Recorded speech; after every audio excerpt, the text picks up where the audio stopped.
Assalamualaikum warahmatullahi wabarakatuh. Perkenalkan, nama saya Anita Roshita Dewi Indriani dengan NIM 230701678. Saya berasal dari Fakultas Psikologi dan Kesehatan UIN Wali Songo Semarang. Pada kesempatan kali ini saya akan menjelaskan sebuah kasus gangguan jiwa dalam perspektif psikologi. Kecemasan adalah respon alami tubuh terhadap stres atau ancaman. Ini adalah perasaan khawatir atau takut yang dapat muncul sebagai tanggapan terhadap situasi tertentu atau sebagai reaksi terhadap ketidakpastian tentang masa depan. Garrett dalam bukunya Brain in Behavior tahun 2003 menyatakan bahwa kecemasan sering disamakan dengan rasa takut. Namun, rasa takut itu adalah reaksi dari objek yang nyata atau dari suatu kejadian dalam lingkungan. Sedangkan kecemasan melibatkan antisipasi dari suatu peristiwa atau reaksi yang tidak tepat terhadap lingkungan. Kecemasan dalam batas yang sehat itu dapat membantu individu mengatasi tantangan. Kecemasan yang berlebihan itu dan terus-menerus dapat menjadi gangguan kecemasan. Gangguan kecemasan merujuk pada kategori kondisi mental yang dicirikan oleh tingkat kecemasan yang berlebihan dan seringkali tidak proporsional terhadap situasi atau stimulus tertentu. Ini adalah masalah kesehatan mental umum yang dapat mempengaruhi kehidupan sehari-hari seseorang. Penting untuk memahami bahwa kecemasan pada tingkat tertentu adalah respon alami tubuh terhadap stres atau ancaman. Namun, gangguan kecemasan muncul ketika tingkat kecemasan menjadi berlebihan, berlangsung terus-menerus, dan menghambat fungsi sehari-hari. Gangguan kecemasan ini juga dialami oleh Kim Sung-sik. Kita sebut saja sebagai Bapak Kim. Ia adalah salah satu penyintas gangguan kecemasan di rumah sakit jiwa yang terletak di Korea Selatan. Ia berumur kisaran 38 tahun. Bapak Kim merasa cemas, khawatir, panik, dan ketakutan berlebihan. Padahal kala itu hari berlalu biasa saja di rumah sakit jiwa dan tidak ada yang perlu dikhawatirkan atau dicemaskan. Setelah digali lebih dalam, ternyata Bapak Kim memiliki permasalahan di kantornya. Saat itu ada pergantian atasan di kantornya. Bapak Kim merasa jika ia itu tidak cocok dengan atasan barunya. Atasan baru Bapak Kim itu sangat keras kepadanya. Setiap menyelesaikan pekerjaannya, Bapak Kim selalu dicemooh dan dianggap tidak becus. Hasil pekerjaan Bapak Kim juga dianggap tidak sepadan dengan posisi yang sekarang ia jalani. Bapak Kim sering diperlakukan di depan rekan kerjanya yang lain, dipermalukan. Bapak Kim merasa cemas saat itu. Saat presentasi di depan para petinggi kantor, Bapak Kim sangat cemas dan tidak dapat melakukannya dengan baik. Lidah Bapak Kim tiba-tiba keluh karena pada saat itu atasannya itu memelototinya. Bapak Kim pun menerima segala cemoohan yang lebih parah dari atasannya. Perlakuan ini berlanjut hingga Bapak Kim menerima kekerasan fisik dari atasannya. Bapak Kim pun tidak kuat dan memilih mengundurkan diri dari pekerjaannya dan menjalani rawat jalan di salah satu rumah sakit jiwa di Korea Selatan.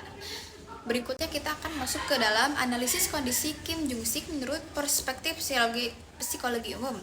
Menurut teori hierarki kebutuhan Maslow yang dikemukakan oleh Abraham Maslow, ada 5 kebutuhan manusia yang digambarkan oleh hierarki bertingkat. Kebutuhan itu mencakup kebutuhan fisiologis, keamanan, sosial, penghargaan atau ego, dan aktualisasi diri. Dalam kasus Bapak Kim, kebutuhan akan penghargaan atau ego tidak terpenuhi. Bapak Kim merasa jika dirinya itu tidak dihargai oleh atasan barunya. Semua pekerjaan yang dilakukannya selalu berakhir dengan cemoohan. Hal ini membuat Bapak Kim menderita kecemasan yang berlebihan. Saat sedang melakukan pekerjaannya, Bapak Kim takut jika itu tidak dapat membuat atasannya itu senang. Selanjutnya ada faktor lingkungan. Lingkungan Bapak Kim itu dulunya adalah lingkungan yang nyaman untuk bekerja. Tetapi setelah datang atasan barunya, semua itu berubah.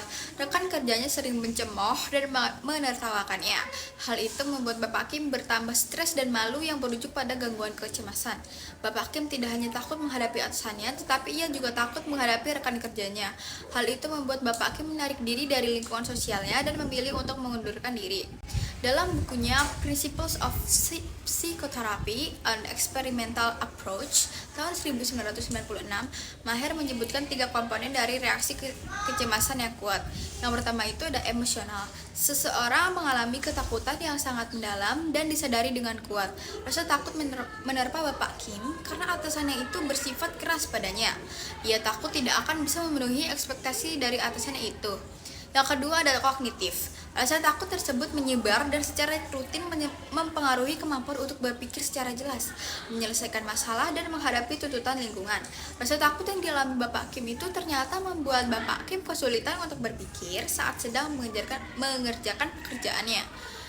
Yang selanjutnya ada psikologis. Respon tubuh terhadap ketakutan mencakup peningkatan ketegangan untuk bertindak, baik itu tindakan yang diinginkan maupun yang tidak diinginkan. Gerakan ini adalah hasil dari kerja sistem saraf otonom yang mengontrol berbagai otot dan kelenjar dalam tubuh. Saat presentasi di kantor, mendadak bibir Pak Kim keluh, jantungnya berdetak sangat kencang, dan tubuh Pak Kim menegang. Berdasarkan analisis, Pak Kim itu menderita gangguan kecemasan umum. Gangguan kecemasan umum atau GAD adalah kondisi kesehatan mental di mana seseorang mengalami kecemasan yang berlebihan dan kronis terhadap berbagai situasi atau kejadian. Orang yang mengalami gangguan ini cenderung merasa gelisah dan khawatir secara berlebihan tentang berbagai aspek kehidupan, seperti pekerjaan, kesehatan, keuangan, dan hubungan sosial. Lalu apa sih terapi yang dianjurkan untuk menangani kasus ini? Jadi telah dilaporkan bahwa terapi kognitif perilaku atau CBT merupakan pendekatan terapeutik yang efektif dalam mengatasi gangguan kecemasan umum. Dengan sebagian besar itu klien menunjukkan peningkatan klinis yang signifikan setelah menjalani terapi. Terapi perilaku kognitif atau Cognitive Behavioral Therapy atau CBT adalah suatu bentuk terapi yang berfokus pada hubungan kompleks antara pikiran, perasaan, dan perilaku. Tujuan utama dari CBT adalah membantu individu mengidentifikasi dan mengubah pola pikir atau keyakinan yang tidak sehat, serta perilaku yang tidak produktif yang mungkin menyebabkan atau memperburuk masalah kesehatan mental. Sekian dari saya. Bila ada kesalahan, mohon maaf. Wassalamualaikum warahmatullahi wabarakatuh.